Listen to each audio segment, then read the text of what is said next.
Bismillahirrahmanirrahim. Assalamualaikum warahmatullahi wabarakatuh.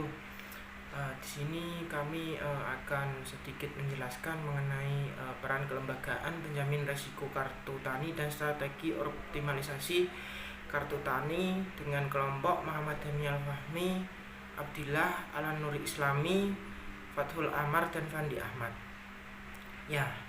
Pertama-tama saya akan berbicara mengenai latar belakang munculnya kartu usaha tani. Di sini latar belakang masalah sektor pertanian merupakan salah satu sektor yang dimiliki peranan strategis dalam menopang perekonomian Indonesia. Dikutip dari Setiawan dan Prajanti tahun 2016 dan juga Strategi Induk Pembangunan Pertanian SIPP tahun 2015 sampai 2045 menjelaskan bahwa pembangunan sektor pertanian pada tahun 2015 sampai 2019 akan mengacu pada paradigma pertanian untuk pembangunan agriculture for development yang memposisikan sektor pertanian sebagai penggerak transformasi pembangunan yang berimbang dan menyeluruh, mencakup transformasi demografi, ekonomi, insektoral, spasial, intensional, dan tata kelola pembangunan. Pembahasan ada dua, yaitu satu, SIMPI.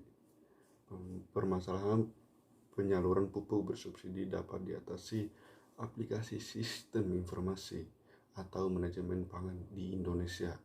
SIMPIT yang dinamakan SIMPIT melalui kartu tani yang dibagikan kepada masing-masing petani yang digunakan sebagai alat penebusan dan pembayaran pupuk bersubsidi. 2. Kartu tani. Kartu tani ini adalah kartu debit BRI atau code branding yang digunakan secara khusus untuk membaca alokasi pupuk bersubsidi dan transaksi pembayaran pupuk bersubsidi di mesin elektronik dan data capture atau edisi. BRI ditempelkan di pengecer serta dapat berfungsi untuk melakukan seluruh transaksi perbankan pada umumnya. Maksud tujuan dari sasaran kartu tani. Maksud penyusunan petunjuk teknik aplikasi SIMPI melalui kartu tani adalah terwujudnya pendistribusian, pengendalian, dan pengawasan pupuk bersubsidi kepada para petani yang berhak menerima. Sasaran dari pencapaian kartu tani ini adalah semua petani di Jawa Tengah dengan kriteria sebagai berikut. Tergabung dalam kelompok tani. Yang kedua, mengusahakan lahan bagi petani atau pekebun dan peternak dengan total luasan maksimal 2 hektar atau petambak dengan luasan 1 hektar setiap musim tanam per keluarga. Dengan memiliki rekening tabungan Simpedes BRI. Pihak yang terlibat dalam program kartu tani ini adalah petani dan kios pengecer. 4. Subsidi pupuk. Program subsidi pupuk bagi petani adalah program nasional yang bertujuan untuk membantu petani memenuhi kebutuhan pupuk sesuai kebutuhannya dalam kegiatan usaha tani dengan harga terjangkau agar dapat meningkatkan produksi pertanian dan menambah pendapatan serta memperbaiki kesejahteraannya. Kebijakan pemberian subsidi pupuk untuk sektor pertanian telah dilakukan sejak tahun 2003 dan dilanjutkan hingga saat ini. Pengadaan ini merupakan proses penyediaan pupuk oleh produsen, sedangkan penyalurannya merupakan proses pendistribusian pupuk dari tingkat produsen sampai dengan tingkat konsumen.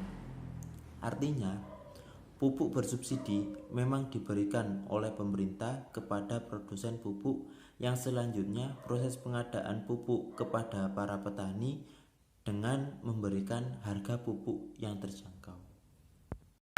Kesimpulan yang pertama, dari tadi saya menarik kesimpulan bahwasanya yang pertama adalah bagi petani adanya kartu tani mempermudah petani memperoleh pupuk subsidi dan membuat petani lebih mengenal layanan perbankan serta memudahkan petani yang ingin menabung atau mengisi saldo kartu tani menggunakan EDC tadi yang ada di kios pengecer tanpa harus pergi ke bank BRI.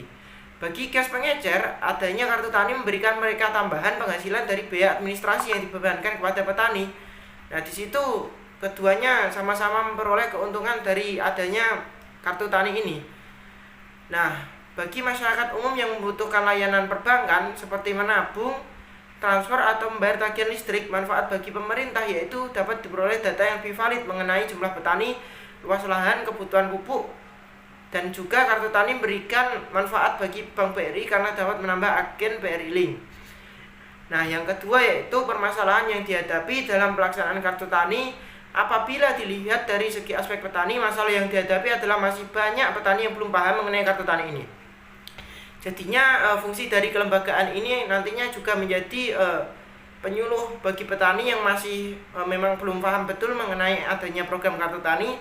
Dan nantinya di situ dari kelompok tani ini dapat mengadakan seperti agenda-agenda penyuluhan yang nantinya agar bermanfaat bagi petani yang lain supaya mereka lebih paham mengenai kartu tani untuk subsidi pupuk yang lebih tepat, serta menunjang program kartu tani serta adanya data yang belum update. Di situ adalah peran kelembagaan yang sesungguhnya.